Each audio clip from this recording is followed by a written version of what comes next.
പിതാവിനും പുത്രനും പരിശുദ്ധ റൂഹായിക്കും സ്തുതി, ആദ്യം മുതൽ എന്നേക്കും തന്നെ ആമേൻ. ഇന്ന് ഓഗസ്റ്റ് 4 ചൊവ്വാഴ്ച. യോശുവയുടെ പുസ്തകം 1-ാം അധ്യായം 3-ാമത്തെ വാക്യം. നിങ്ങളുടെ ഉള്ളങ്കാൽ ചവിട്ടുന്ന സ്ഥലമൊക്കെയും ഞാൻ മോശയോട് കൽപ്പിച്ചതുപോലെ നിങ്ങൾക്ക് തന്നിരിക്കും. ഇന്നത്തെ പ്രഭാതത്തിൽ ദൈവം നമ്മോട് പറയുന്നത് വളരെ വ്യക്തമായ ഒരു സത്യമാണ്. വിശ്വാസത്തോടെ മുൻപോട്ട് വയ്ക്കുന്ന ഓരോ ചുവടും ദൈവത്തിൻ്റെ അനുഗ്രഹത്തിലേക്കുള്ള ഒരു ചുവടാണ്. ദൈവം യോശുവയോട് പറഞ്ഞത്, നിങ്ങളുടെ കാൽ ചവിട്ടുന്ന ഓരോ സ്ഥലവും ഞാൻ നിങ്ങൾക്ക് തന്നിരിക്കുന്നു എന്നായിരുന്നു. ശ്രദ്ധിക്കുക, ദൈവം പറഞ്ഞില്ല നീ ഇരിക്കുന്ന സ്ഥലമൊക്കെയും ഞാൻ നിനക്ക് തരാമെന്ന്, മറിച്ച് നീ ചവിട്ടുന്ന സ്ഥലം എന്നാണ് പറഞ്ഞത്. അതായത് അനുഗ്രഹം കാത്തിരിക്കുന്നവർക്കല്ല, വിശ്വാസത്തോടെ നടക്കാൻ തുടങ്ങുന്നവർക്കാണ്. ചെങ്കടൽ പിളരുന്നതിന് മുൻപ് ഇസ്രായേൽ മക്കൾ മുന്നോട്ട് നടക്കേണ്ടി വന്നു. യോർദാൻ നദി പിളരുന്നതിന് മുൻപ് പുരോഹിതന്മാർ അവരുടെ കാലുകൾ വെള്ളത്തിൽ വയ്ക്കേണ്ടി വന്നു. ദൈവം ആദ്യം അത്ഭുതം കാണിച്ചില്ല, ആദ്യം വിശ്വാസത്തിന്റെ ചുവടാണ് ആവശ്യപ്പെട്ടത്, പിന്നെയാണ് അത്ഭുതം സംഭവിച്ചത്. പഴയ നിയമത്തിലെ യോസേഫിനെ ഓർക്കുക. സഹോദരന്മാർ അവനെ കിണറ്റിലിട്ടു, പിന്നീട് അടിമയായി വിറ്റു, അന്യദേശത്തെത്തി, ജയിലിൽ അടയ്ക്കപ്പെട്ടു. എന്നാൽ ഓരോ സാഹചര്യത്തിലും അവൻ വിശ്വാസം കൈവിട്ടില്ല. ഒരു ചുവട് പോലും അവൻ ദൈവത്തിൽ നകന്ന് നടന്നില്ല. പോത്തിഫറിന്റെ വീട്ടിൽ അവൻ വിശ്വസ്തനായി ജീവിച്ചു. ജയിലിലായിരുന്നപ്പോഴും നിരാശയ്ക്ക് കീഴടങ്ങിയില്ല. അവൻ്റെ ഓരോ വിശ്വാസ ചുവടും ദൈവം അനുഗ്രഹിച്ചു. ഒടുവിൽ അവൻ ഈജിപ്തിൻ്റെ പ്രധാന ഭരണാധികാരിയായി ഉയർത്തപ്പെട്ടു.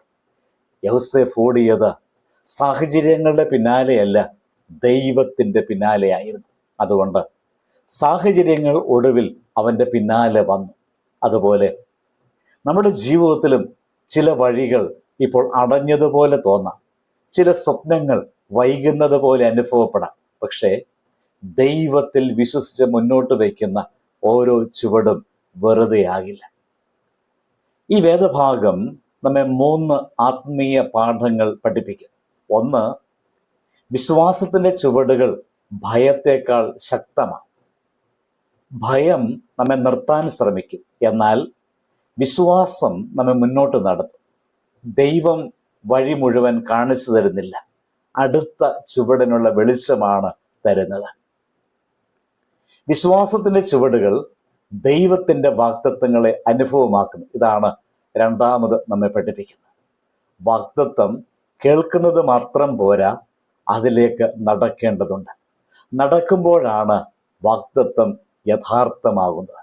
3, വിശ്വാസത്തിന്റെ ചുവടുകൾ മറ്റുള്ളവർക്കും അനുഗ്രഹമാകുന്നു. യോസേഫിന്റെ വിശ്വാസം അവന്റെ കുടുംബത്തെയും അനേകം ജനങ്ങളെയും ക്ഷാമത്തിൽ നിന്ന് രക്ഷിച്ചു. നമ്മുടെ വിശ്വാസ ജീവിതം നമ്മുടെ കുടുംബത്തിനും സമൂഹത്തിനും പ്രത്യാശയുടെ ഉറവയായി തീരട്ടെ. നാം ഒരു നിർണായക തീരുമാനത്തിൻ്റെ മുന്നിലായിരിക്കാം. ഒരു പുതിയ ഉത്തരവാദിത്വം ഏറ്റെടുക്കേണ്ടി വരാം. ഒരു പ്രയാസകരമായ സാഹചര്യത്തിലൂടെ കടന്നു പോകുന്നവരാകാം.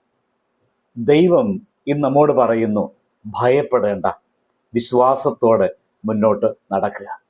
നിന്റെ കാൽ ചവിട്ടുന്ന ഓരോ സ്ഥലവും എൻ്റെ അനുഗ്രഹം നിന്നെ കാത്തിരിക്കും. നമ്മുടെ കണ്ണുകൾ സാഹചര്യങ്ങളിലല്ല, വാഗ്ദാനം നൽകിയ ദൈവത്തിലായിരിക്കട്ടെ. കാരണം വിശ്വാസം ഒരു ചുവട് വയ്ക്കുമ്പോൾ ദൈവം ഒരു വഴി തുറക്കും. വിശ്വാസം ഒരു വാതിൽ മുട്ടുമ്പോൾ ദൈവം അനുഗ്രഹത്തിൻ്റെ വാതിൽ തുറക്കും. വിശ്വാസം മുന്നോട്ട് നടക്കുമ്പോൾ ദൈവം മുന്നിൽ നിന്ന് വഴിയൊരുക്കും. ഇന്നത്തെ പ്രഭാതത്തിൽ ഒരു ഉറച്ച തീരുമാനമെടുക്കാം. എൻ്റെ കണ്ണുകൾ കാണുന്നതിനനുസരിച്ചല്ല ഞാൻ നടക്കുക, ദൈവത്തിൻ്റെ വചനത്തിൽ വിശ്വസിച്ചാണ് ഞാൻ നടക്കുക. കാരണം വിശ്വാസത്തിൻ്റെ ഓരോ ചുവടും അനുഗ്രഹീതമാണ്. പ്രാർത്ഥിക്കാം. സ്നേഹനിധിയായ സ്വർഗീയ പിതാവേ, ഞങ്ങളുടെ ജീവിതത്തിൽ ഭയത്തേക്കാൾ വിശ്വാസം തിരഞ്ഞെടുക്കുവാൻ ഞങ്ങളെ സഹായിക്കണമേ.